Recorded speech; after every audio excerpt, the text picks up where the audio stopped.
Muchas gracias, señor presidente. Licenciado Alejandro Jaime Gómez Sánchez, a usted bienvenido. Le agradezco de antemano las respuestas que pueda brindar a los cuestionamientos que le haré. Y yo voy a hacer un planteamiento, un enfoque distinto al que han hecho mis compañeros. Senador, me permite un segundo porque no se escucha bien. Queremos nada más pedir apoyo para que se escuche mejor. Un segundito. Gracias. Bueno. ¿Se oye? Bueno, decía que yo quiero darle un enfoque distinto al que han presentado aquí mis compañeras y compañeros legisladores a esta comparecencia. Y para ello voy a partir de retomar la agenda que usted mismo nos planteó el pasado 24 de noviembre en su presentación ante el Pleno del Senado de la República.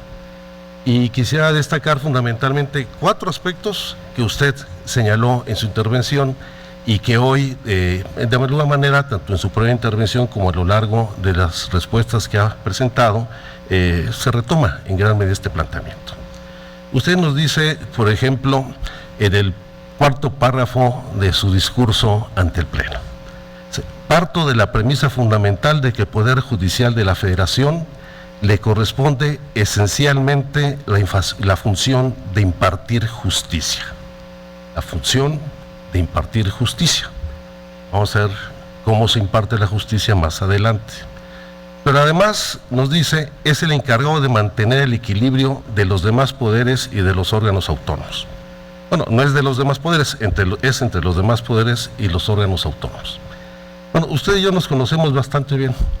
Y no necesariamente eso es lo paradójico por nuestro desempeño en el Estado de México, sino particularmente cuando usted, en representación del Ejecutivo Federal y como miembro de la Consejería Jurídica de la Presidencia, intervino en todo el proceso de discusión y negociación de la reforma constitucional en materia política y electoral, en donde no solamente defendía usted el punto de vista del Ejecutivo, sino particularmente el del partido en el gobierno. Y también asumo de que, como usted bien ha dicho, pues la autonomía la da la ley, aunque creo que la ley la establece.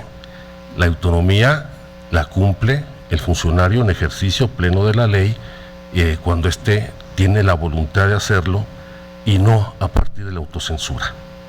Coincido en que, como usted dijo en una de sus respuestas, el hecho de participar en un gobierno no implica necesariamente la identificación o subordinación a un partido político.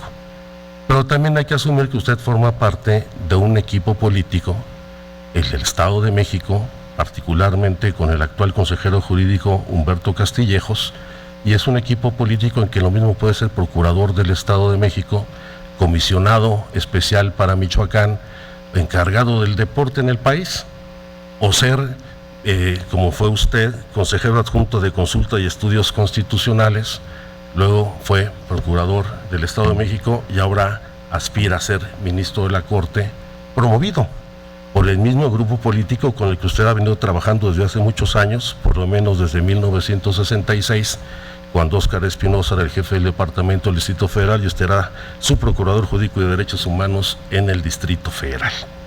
Entonces, aquí sí hay un planteamiento de conflicto de interés y de autonomía, porque cuando uno tiene una plena identidad de pertenencia a un grupo político en el que actúa como gobernante, y que actualmente es el gobernante, pues difícilmente puede garantizarse la autonomía plena en un órgano de la importancia de la Suprema Corte de Justicia de la Nación.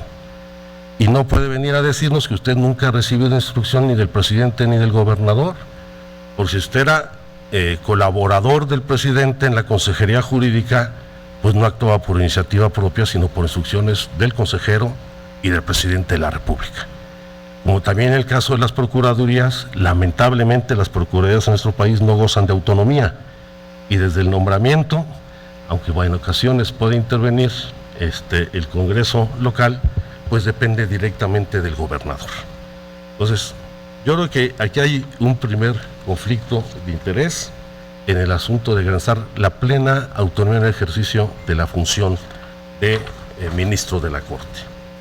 El segundo tema, y retomo sus palabras en el discurso ante el Pleno, Dice, la reforma constitucional en materia de derechos humanos, los subrayados son míos, han marcado desde el 2012 una nueva ruta en el quehacer jurisdiccional en el cual ya estamos inmersos. Quiero referirme de manera especial al avance en la promoción y protección de los derechos humanos de las mujeres. El Estado puede avanzar en la construcción de los instrumentos normativos y las políticas necesarias para identificar, prevenir, combatir, sancionar y erradicar la violencia de género. Lo dijo aquí también, la violencia de género parte de una base cultural sostenida en estereotipos de comportamiento entre hombres y mujeres basado en su rol sexual.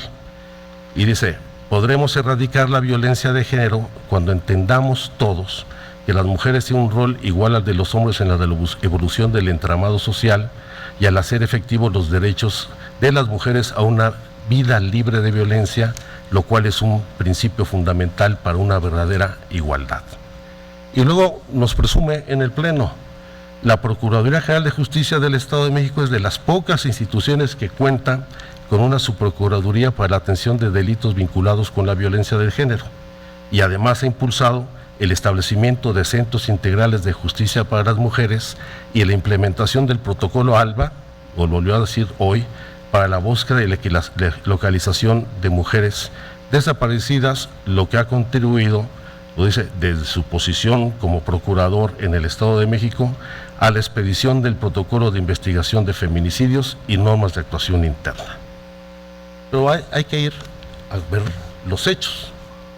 Efectivamente, a partir de que en el 2007 se crea la Ley General de Acceso de las Mujeres a una Vida Libre de Violencia, se incorporó la figura de alerta de violencia de género. Y en el año 2010, la Comisión Mexicana de Defensa y la Promoción de los Derechos Humanos y el Observatorio Ciudadano Nacional del Feminicidio solicitaron la declaración de alerta de género en el Estado de México, la cual en enero del 2011 fue negada por el Sistema Nacional de Prevención, de Atención, Sanción y Erradicación de la Violencia contra las Mujeres, y posteriormente, el 28 de noviembre, el Poder Judicial de la Federación, cuando se ampararon frente a esta resolución del sistema, otorgó un amparo para la admisión a trámite de la alerta de violencia de género en el Estado de México. En abril del 14, disculpe que sea tan detallado, pero creo que son los hechos puntuales que debemos destacar, el Sistema Nacional admitió la procedencia de solicitud declaratoria en abril de 2014 y al mismo tiempo, por la dilación en la declaratoria en el Estado de México, la propia Comisión Mexicana de Promoción de Derechos Humanos y el Observatorio Ciudadano, pues tuvieron que recurrir de nueva cuenta a un amparo por el retraso injustificado frente a la declaratoria de género. ¿Cuál fue la respuesta de usted a estos amparos y a estas solicitudes?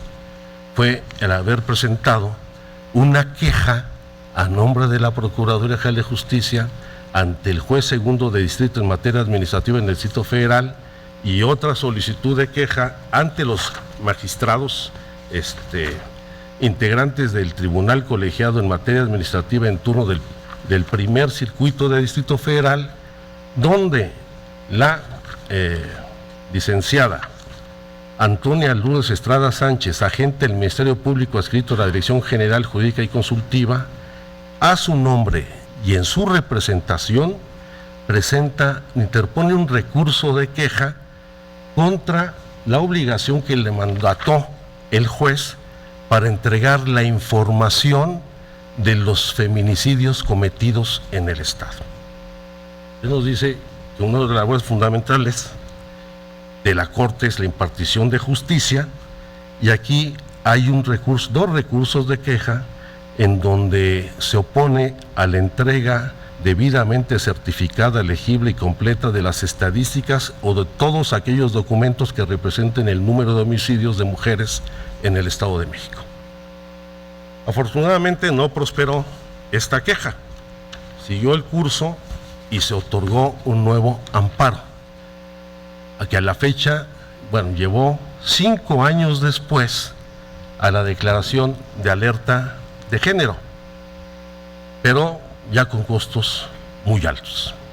De acuerdo a la Comisión Nacional para Prevenir y Erradicar la Violencia de las Mujeres de la Secretaría de Gobernación, en el Estado de México se han cometido al 31 de julio del 2015 1.552 feminicidios, de los cuales solo se han atendido 227.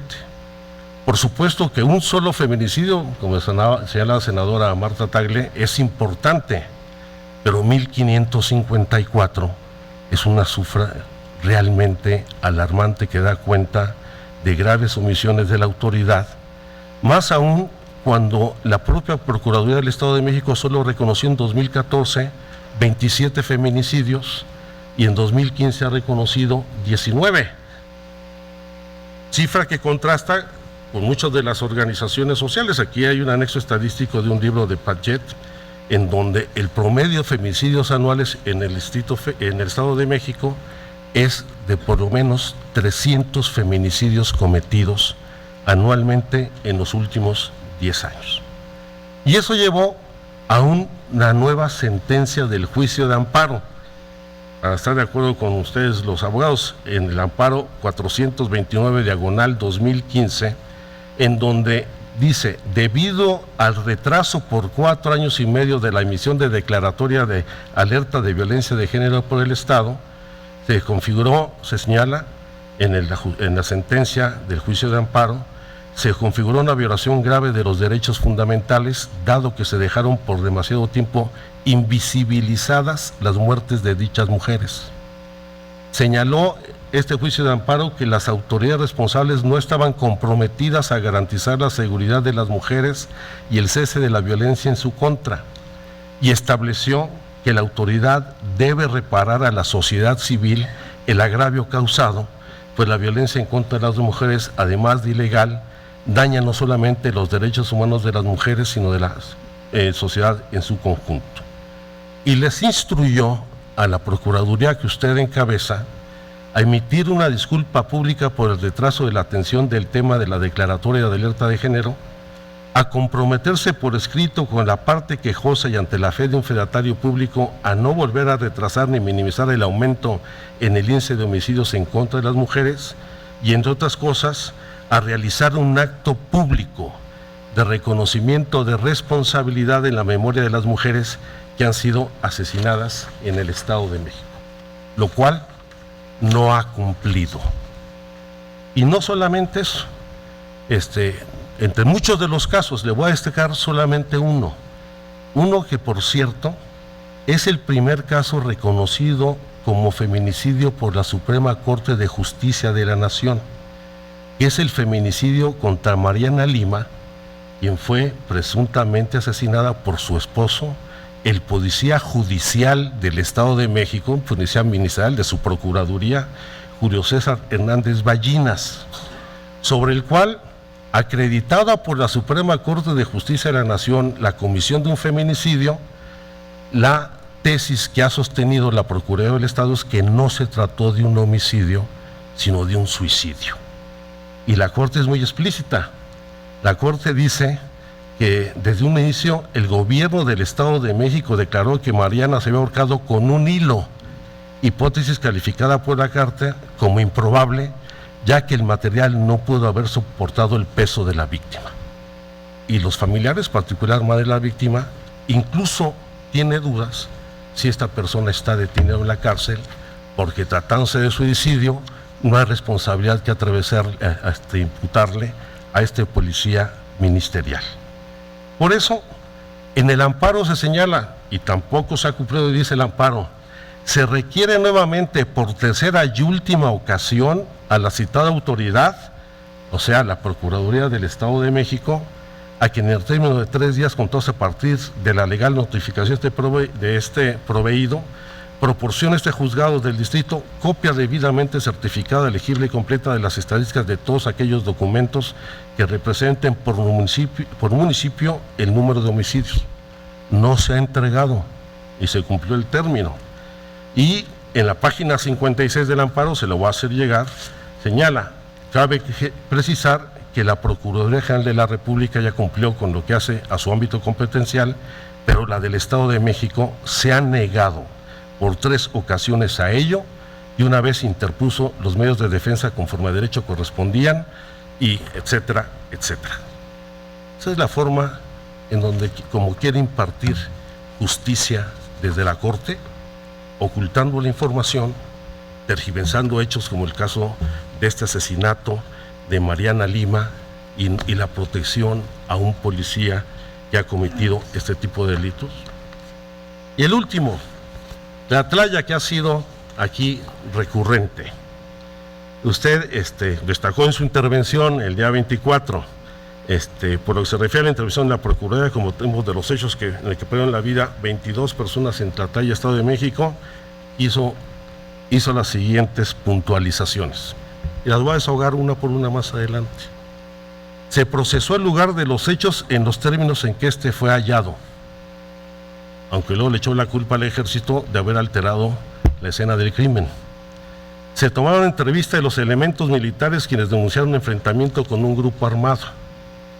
Se recabaron las primeras entrevistas, ahora la tortura le llaman entrevistas, de las mujeres que se encontraron en el lugar de los hechos, a quienes el Ministerio Público dio la condición de víctimas y otorgó medidas de protección. ¿No es así? Aquí el Ministerio Público les tomó por tortura declaraciones y acabaron detenidas o involucrándolas supuestamente con el grupo delictivo en el penal de máxima seguridad en Nayarit. Dice, se practicaron las diligencias periciales inmediatas. Vamos a ver qué dijo el secretario general de Gobierno del Estado de México. Y de conformidad con la Comisión Nacional de Derechos Humanos, presumiblemente elementos del ejército habían alterado la escena de los hechos, no así el personal de la Procuraduría Mexiquense. O sea, de acuerdo con su versión, en el discurso, no en el expediente de las investigaciones, el responsable de alterar la escena del crimen fueron los elementos del ejército mexicano.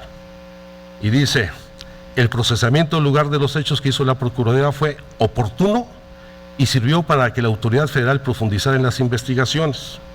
Y señaló que sobre las imputaciones de tortura y malos tratos, el Ministerio Público ejecutó acción penal en contra de los probables responsables. Vamos a ver la crónica real de los hechos. Yo creo que esta es la que vale la pena. Porque efectivamente el 30 de junio del 2014 la Secretaría de Defensa Nacional, a través de un comunicado, señaló que se ha presentado un enfrentamiento entre elementos de la 22ª Zona Militar radicada en el Estado de México a las 5:30 horas, donde en un enfrentamiento resultaron 22 presuntos agresores muertos, 21 hombres y una mujer, y se confiscaron armas y se liberaron a 3 mujeres quienes manifestaron estar secuestradas.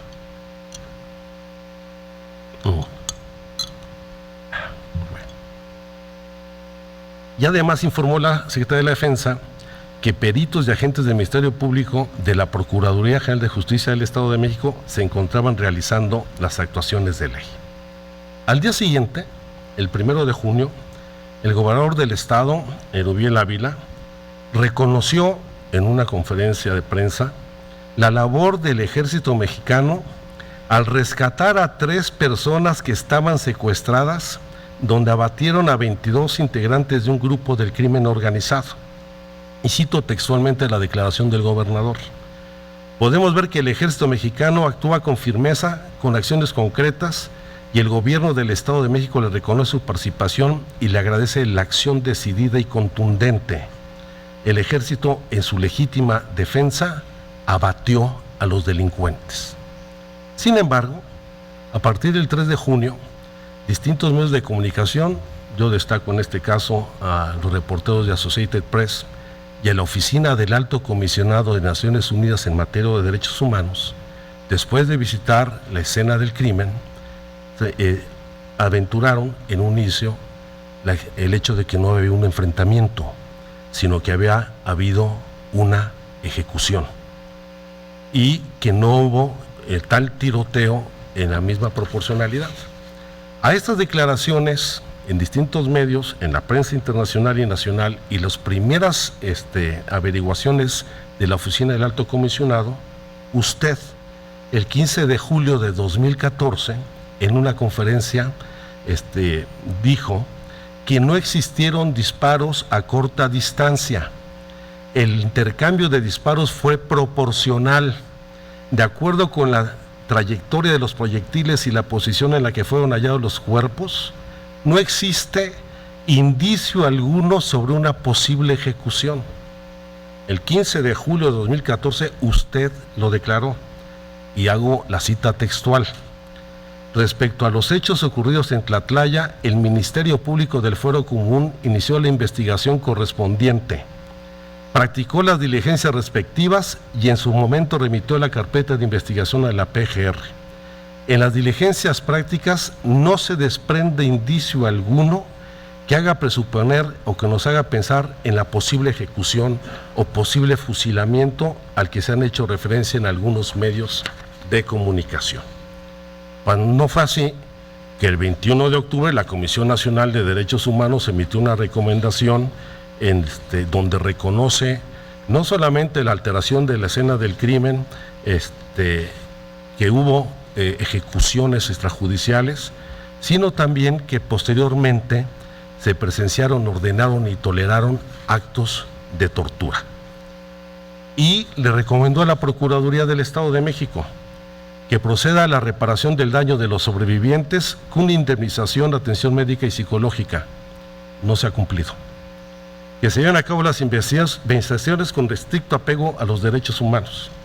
Que se colabore con la Comisión Nacional de Derechos Humanos en la presentación y denuncia de hechos que formule la Procuraduría para determinar la responsabilidad penal de los servidores públicos adscritos a la Fiscalía Regional de Tejupilco y de la de Asuntos Especiales. No se ha hecho.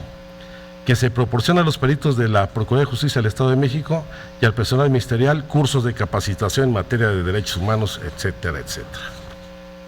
Sin embargo, a esas personas que dicen entrevistaron y que el gobernador había dicho, que Defensa Nacional y el gobernador había dicho que habían sido liberadas y que después fueron encarceladas en el penal de máxima seguridad de Tepic Nayarit, el 15 de diciembre, un juez ordenó la libertad inmediata de estas mujeres que fueron detenidas el 30 de junio en Tlatlaya.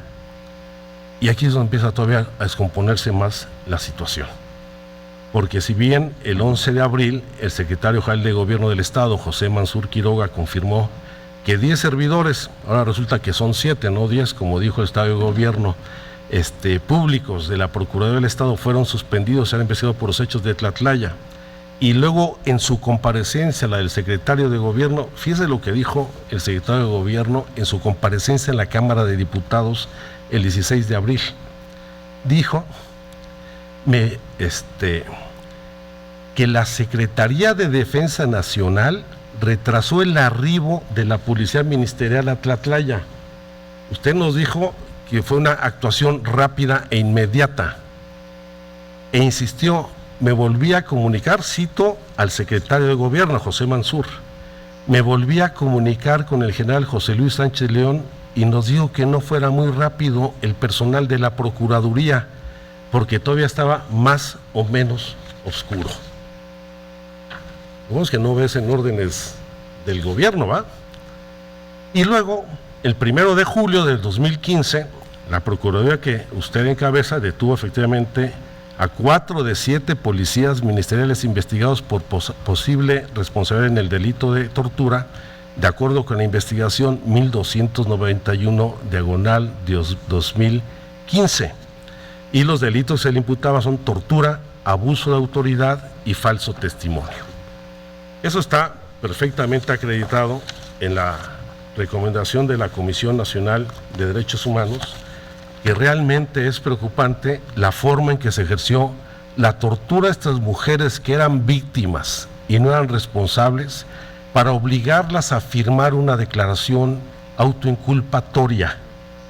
No quiero detenerme, están en el punto 155, lo tenemos en el punto 308, cómo incluso se hace referencia a personal de la Procuraduría, un hombre calvo que las pateaba en el costado del cuerpo y les amenazó con hacer daño a su familia, diciéndole que no le costaba nada poner en sus manos, ponerlas en las armas, y a una mujer que de características plenamente identificables, no solamente porque se trataba de una mujer de complexión mediana, morena, que fumaba mucho, sino que además están plenamente identificados quiénes eran el personal de la Procuraduría en turno, sin que a la fecha se hayan identificado.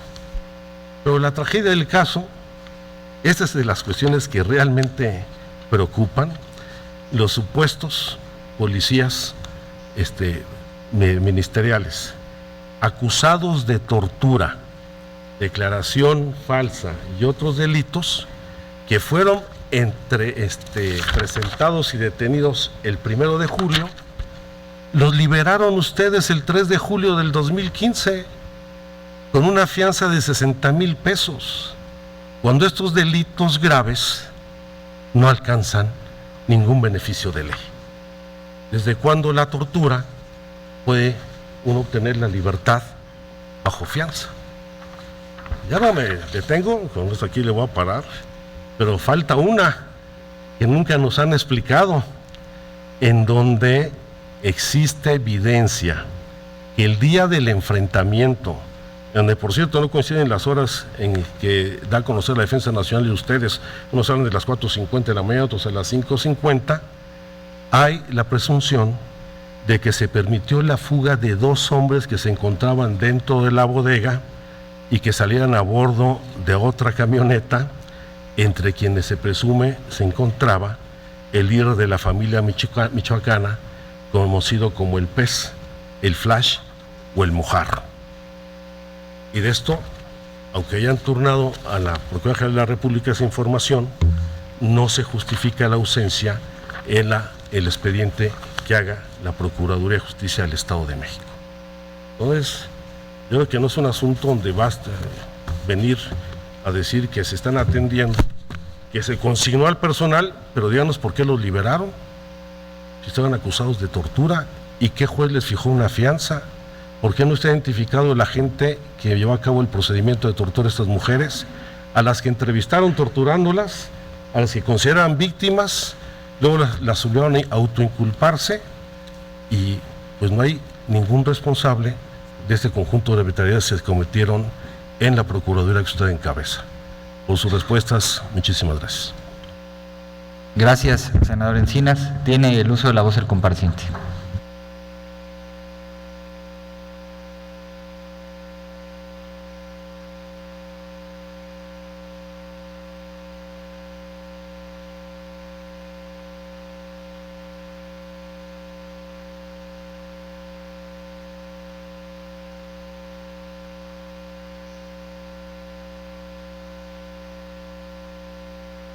Senador, muy buenas tardes, gusto saludarlo. Trataré de abordar los 4 puntos que usted ha hecho referencia. Sin lugar a dudas, en el caso de Tlatlaya, y si usted me permite, plantearía yo en forma más extensa, digamos, lo ocurrido. Muy bien. Por cuanto hace al conflicto de interés y a la referencia que usted señala de que sería yo partícipe de algún grupo político, no participo en partido político alguno. Siempre me he conducido apolíticamente, digámoslo así. He reiterado en esta comparecencia en diversas ocasiones las razones por las cuales considero que mi candidatura ofrecería una actuación independiente, objetiva e imparcial. El planteamiento que usted hace con relación a que me he venido formando en ese grupo político, pues es algo que tiene que revisar el Senado de la República. Y precisamente el Senado de la República es el que determinará, con base en en los planteamientos que se están haciendo, si considera o no que hay un probable conflicto de interés. Lo cierto es que, al menos en el orden jurídico que tenemos ahorita y en los términos de los requisitos constitucionales para ser ministro, he de repetir que están satisfechos. Bien, por lo que se refiere al tema de la alerta de género, creo que fundamentalmente se refiere usted al juicio de amparo que en algún momento promovió un organismo de la sociedad civil, un organismo no gubernamental, precisamente por el periodo que comprende 2005-2010. Ese fue promueve el juicio de amparo por considerar que es necesaria emitir la alerta de género con motivo de feminicidios entre el 2005 y el 2000, en ese periodo 2005-2010. Se empieza a tramitar, por supuesto, el juicio de amparo correspondiente. La autoridad responsable para efectos de emitir una alerta de género, en efecto, es el Sistema Nacional para la Erradicación de la Violencia contra las Mujeres. Es un nombre un poco más largo, no lo tengo ahorita completo, pero es para prevenir, sancionar, erradicar la violencia contra las mujeres. Bien, la información estadística que nos solicitó en ese momento precisamente este sistema se proporcionó en su oportunidad, de tal suerte que al haberse entregado a la autoridad responsable y siendo la autoridad responsable la que tenía que definir sobre la emisión o no del acto reclamado, pues entonces no tenía por qué darle la misma información a la autoridad judicial, que por cierto resolvió el juicio de amparo respecto de periodos que van más allá de lo que se había determinado en el juicio de amparo correspondiente.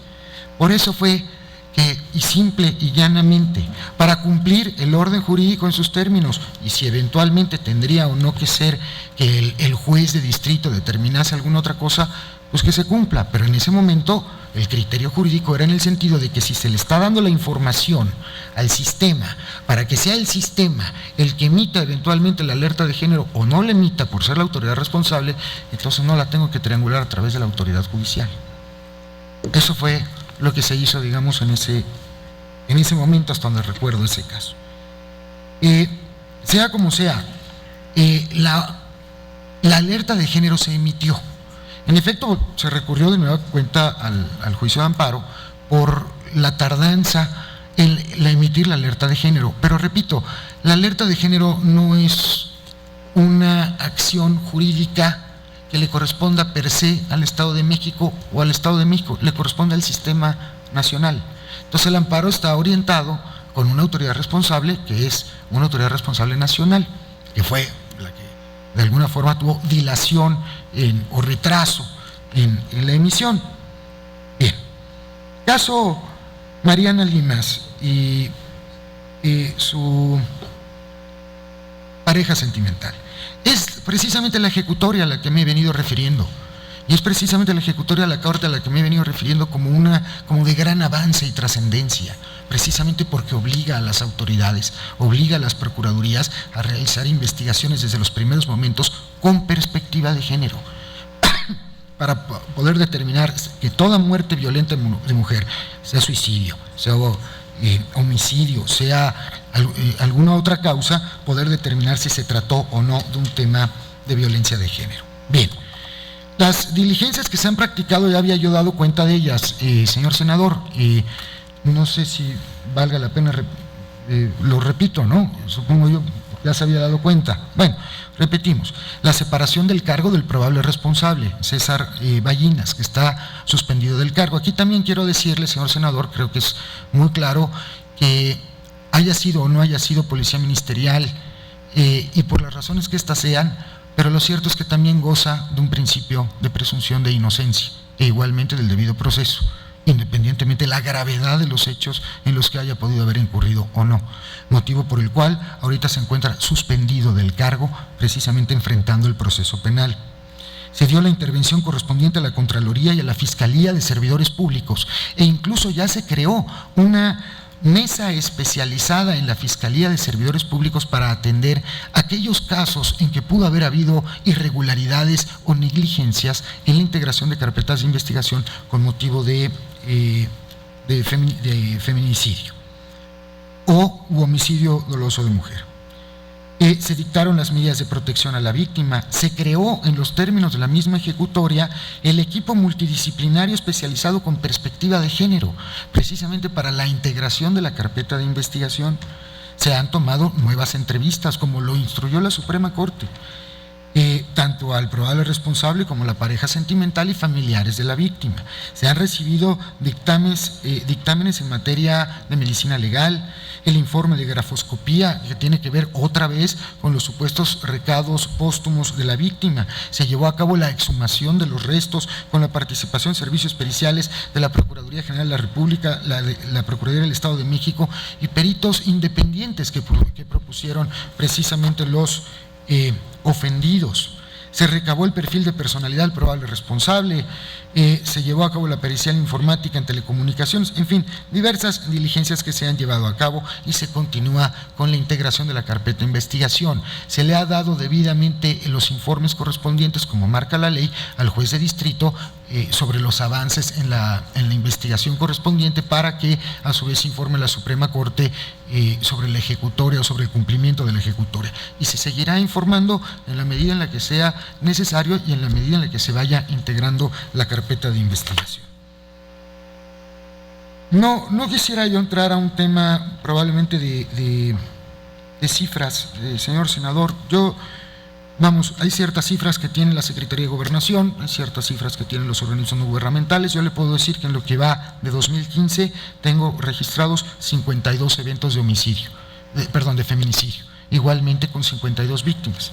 Bien, y además me queda muy claro que en la medida en la que se siga aplicando el protocolo de investigación de feminicidios y los diversos instrumentos normativos que se han emitido tanto por la Procuraduría General de la República como en el marco de la Conferencia Nacional de Procuradores, como las que tienen que ver al interior de la Procuraduría de Justicia del Estado de México, es muy probable que tengamos que clasificar más casos como feminicidio. Y repito, ¿por qué? Porque desde el inicio de la investigación, a partir de la ejecutoria de la Suprema Corte, ahora estamos obligados a investigar con perspectiva de género, que significa el conocer el entorno social, familiar, emotivo, sentimental de la víctima, para determinar si se trata de un feminicidio o no se trata de un feminicidio. Es correcto lo que usted dice en el caso de Mariana Limas, de que hubo una serie de irregularidades. Así es. Yo no quiero excusarme, ni excusar a la Procuraduría General de Justicia del Estado de México a ese respecto. Yo no era procurador todavía, pero yo fui su procurador jurídico cuando se dio el caso de Mariana Lima, aunque no estaba en el ámbito de mis atribuciones. Aún así, y repito, como no quiero excusarme, pongo muy en claro que se abrió esta mesa especializada en la Fiscalía de Servidores Públicos para que todos y cada uno de los servidores públicos que participaron en esa investigación pues rindieran cuentas sobre el posible encubrimiento o alteración de la escena de los hechos o las imputaciones que hay al respecto, y las que derivan, por supuesto, de la ejecutoria respectiva. De manera que el tema de Mariana, que además, por supuesto, es un tema lamentable para mí, lamentable para la institución, lamentable para el Estado de México, por supuesto, se sigue integrando. Y sí, en efecto se está investigando. Yo espero que pronto podamos tener un reporte en el sentido de la conclusión de la investigación, sin adelantar una u otra cosa, porque sería adelantarme a lo que me ordenó la Suprema Corte. Bien, en cuanto al punto...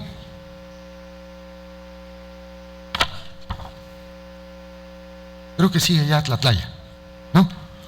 Bien, en cuanto al punto de Tlatlaya.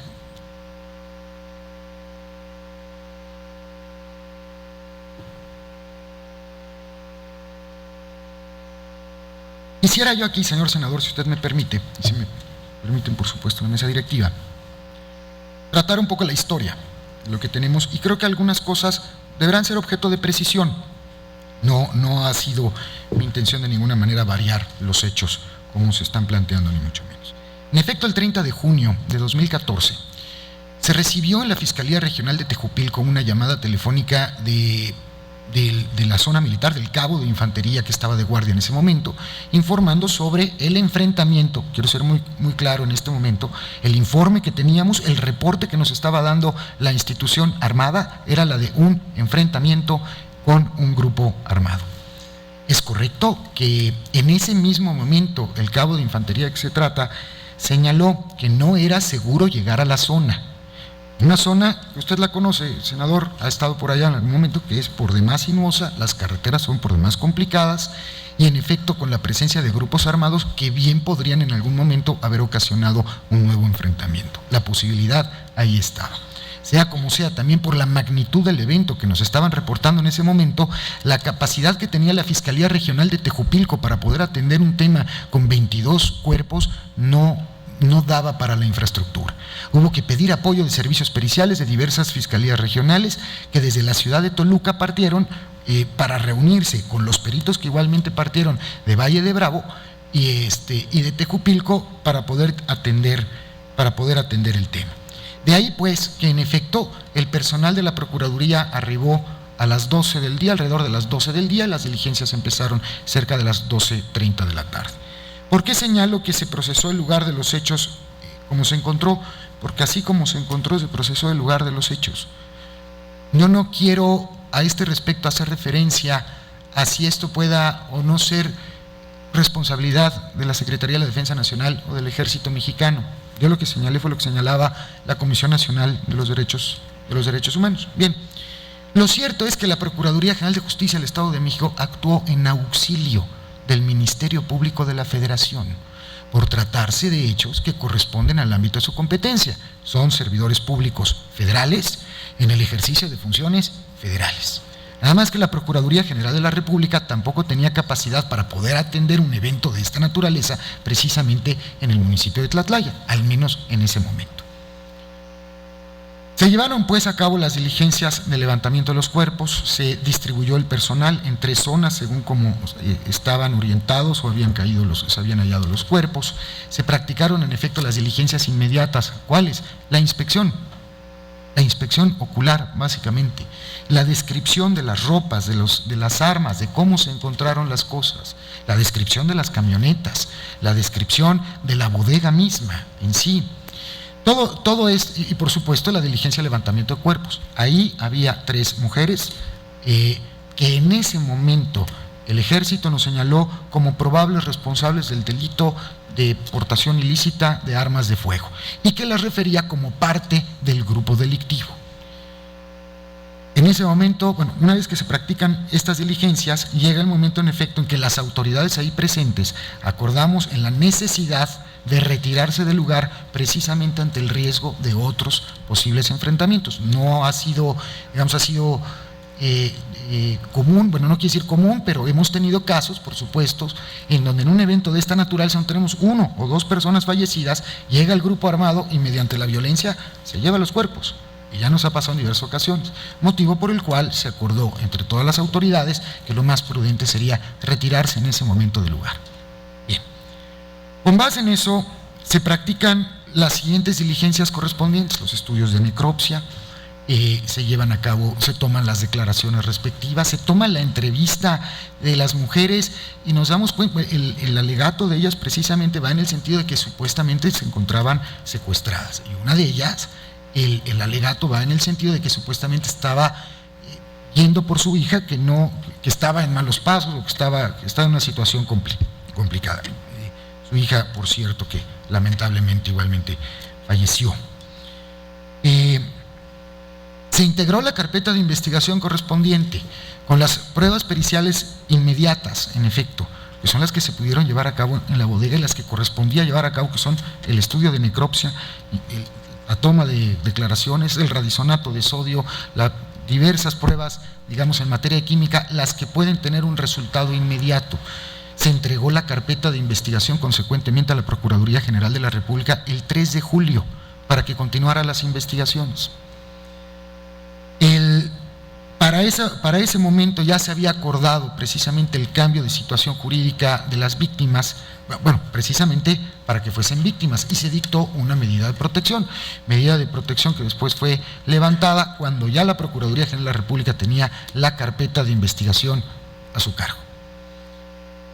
Si la Procuraduría General de la República ejercitó acción penal en contra de estas señoras, fue una determinación del Ministerio Público de la Federación, no fue una determinación de la Procuraduría General de Justicia del Estado de México, y lo hizo, hasta donde tengo entendido, por el delito de portación de armas de uso exclusivo del Ejército. Después se emitió la recomendación y a partir de la recomendación, en su oportunidad, la Procuraduría General de la República revaloró el expediente que tenía y promovió el sobreseimiento, lo que dio lugar a la libertad de estas dos señoras. Ahora, el qué pasó en Tlatlaya es materia de la investigación federal que ya fue consignada por la Procuraduría General de la República, en donde se consignó en efecto a 7 elementos militares por diversos hechos: homicidio, abuso de autoridad, ejercicio indebido del servicio público y también por la alteración del lugar de los hechos. Será la autoridad judicial federal la que tenga que pronunciarse a ese respecto. Lo que tiene que ver con el tema de malos tratos o tortura, que hace referencia a la Comisión Nacional de Derechos Humanos, como bien señala usted, señor senador, se ejercitó ya la acción penal correspondiente en contra de 7 elementos de la Policía Ministerial y un agente del Ministerio Público por el delito de abuso de autoridad. Ahorita se está conociendo precisamente de ese asunto y eventualmente se tendrá que resolver. ¿Quién se tiene que pronunciar sobre la existencia del delito de tortura? La autoridad judicial, precisamente, tanto respecto de los elementos del delito de tortura como respecto de la probable participación o participación del responsable en la comisión del delito. En ese es el proceso en el que se está. Eso atiende precisamente uno de los puntos recomendatorios de la Comisión Nacional de los Derechos Humanos. No soslayo que la indagatoria continúe con un desglose y que eventualmente pueda dar elementos diversos. Igualmente, todo el personal, cerca de 60 personas, cerca de 60 elementos de la Procuraduría de Justicia del Estado de México, han sido sometidos al procedimiento de responsabilidad administrativa que corresponde aplicar a la Inspección General de las Instituciones de Seguridad Pública del Estado de México, Inspección General que, por cierto, depende directamente de la Secretaría de la Contraloría. Es un órgano desconcentrado. Bien, no dudo que en este proceso apretado, en este proceso, con tantos obstáculos y complejidades y ante el poco tiempo que tuvimos para el procesamiento de los hechos, se hayan cometido, por supuesto, omisiones, deficiencias, probables desviaciones, insuficiencias. No apegarse a los protocolos correspondientes por cada uno de los peritos o incluso en lo que tiene que ver probablemente en los estudios de necropsia respectivos. Eso es lo que es materia de análisis precisamente, materia de la investigación y ya de los procedimientos de responsabilidad administrativa por parte del IGISPEM, de la inspección que le he platicado. Y cumple también uno de los puntos recomendatorios de la Comisión Nacional de Derechos Humanos en cuanto al acompañamiento para precisamente para el régimen de responsabilidades administrativas. Bien, ya en cuanto a lo que tiene que ver con la indemnización particular, usted señalaba que no se ha hecho. Es correcto, esto no se ha hecho todavía y explicaré por qué. El Estado de México no había, hasta hace poco se emitió la Ley de Víctimas del Estado de México, que crea, al igual que la Ley General de Víctimas en materia federal, un fondo para poder cubrir precisamente las indemnizaciones o compensaciones que tengan que ver con violaciones a derechos humanos. Como no existía esta disposición anteriormente, se tuvo que crear un fideicomiso específico para poder llevar a cabo este pago, el pago de la indemnización o de la compensación.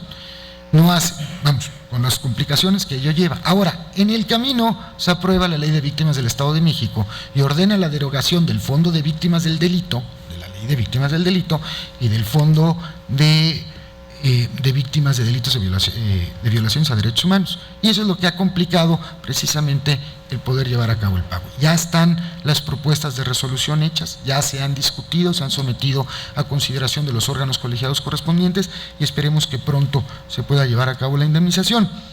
¿Esto por qué? Porque se aceptó la recomendación de la Comisión Nacional de Derechos Humanos y al haberla aceptado genera inmediatamente la obligación del Estado precisamente a reparar. La parte de la investigación ya le he dado cuenta, la parte de las responsabilidades administrativas también. Se hizo la gestión correspondiente para que las víctimas fuesen inscritas en el Registro Nacional de Víctimas en términos de la Ley General de Víctimas. Ya se llevó a cabo igualmente esa inscripción, y en lo que tiene que ver con las capacitaciones, asimismo se han llevado a cabo variadas capacitaciones a más de 600 elementos de la Procuraduría en diversos aspectos: derechos humanos, tratamiento del lugar de los hechos,